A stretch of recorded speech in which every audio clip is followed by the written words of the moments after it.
جب آپ تجارت کرتے ہیں تو اپنے مال سے تجارت کرتے ہیں، ظاہر ہے، جو آپ کا کیپٹل ہے، یا کہیں سے لون لیتے ہیں۔ امام نے ایک نسخہ بتلایا۔ امام نے، ایک شخص تھا عبد الرحمن بن سبابہ اس کا نام تھا، وہ بھی ایک بڑا تاجر تھا۔ تو ایک مرتبہ امام کے پاس آیا تھا کوئی نصیحت لینے کے لیے۔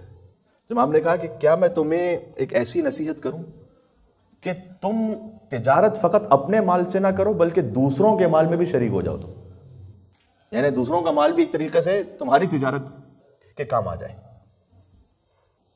تو پھر کتنا بڑا کیپٹل ہو گیا۔ تو عبد الرحمن نے کہا کہ مولا بتلائیے گا۔ امام نے بیان فرمایا علیک بصدق الحدیث و اداء الامانہ، اگر سچ بول کر تجارت کرو گے اور امانت کو وقت پر ادا کرو گے تو فقط اپنے مال سے تجارت نہیں کرو گے، دوسروں کا مال بھی تمہارا ہوگا، سمجھو، وہ بھی تمہاری تجارت میں مددگار ہوگا۔ تو یہ دو باتیں بہت آپ کو بزنس کے معاملے میں یا خرید و فروخت کے معاملے میں تکرار کے ساتھ ملیں گی۔ صدق الحدیث، سچ بولنا، اداء الامانہ، امانت کو وقت پہ ادا کرنا۔ پھر اور حدیثوں کو اگر جمع کیجئے، کچھ ہم نے لکھی تھی یہاں پر کہ امام نے بقیہ اور حدیثوں میں بیان کیا کہ اس کے کیا آداب ہیں، کیا ولا تکتم عیبا، جب تجارت کرو تو عیب نہ چھپاؤ، جو عیب ہے اس کو بتا دو کہ بھائی مثلا اس کار میں یہ عیب ہے، اس گھر میں یہ مشکل ہے، ان گڈس میں یہ معاملہ ہے۔ لا تکتم عیبا، عیب کو نہ چھپاؤ۔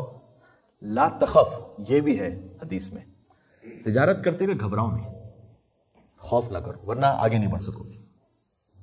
تو ایک بڑا بیلنس، اس کی ایک فائن لائن ہے کہ اوور ایمبیشس بھی نہ ہو جائے، رسک کو کیلکولیٹ ضرور کرے لیکن گھبرائے نہیں۔ جو گھبرائے گا اور تجارت میں خوف کرتا رہے گا تو کبھی بھی کوئی آگے ترقی نہیں کر پائے گا، آگے بڑھ نہیں پائے گا۔ امام نے کہا لا تخف، خوف نہ رکھو، بے خوف تجارت کرو، اپنے سارے معاملات کو دیکھ کر پھر خوف کے بغیر آگے بڑھو۔ بہرحال پھر فرمایا امام نے کہ اے عبد الرحمن، یاد رکھو کہ راہ خدا میں شمشیر چلانا زیادہ آسان ہے، رزق حلال کمانا مشکل ہے۔ اللہ اکبر، شمشیر چلا لو گے یہ آسان ہو جائے گا، رزق حلال کماؤ گے یہ مشکل ہے۔ تو خیال کرنا کہ سچ بولو، امانت کو وقت پہ ادا کرو۔ بات واضح ہو رہی؟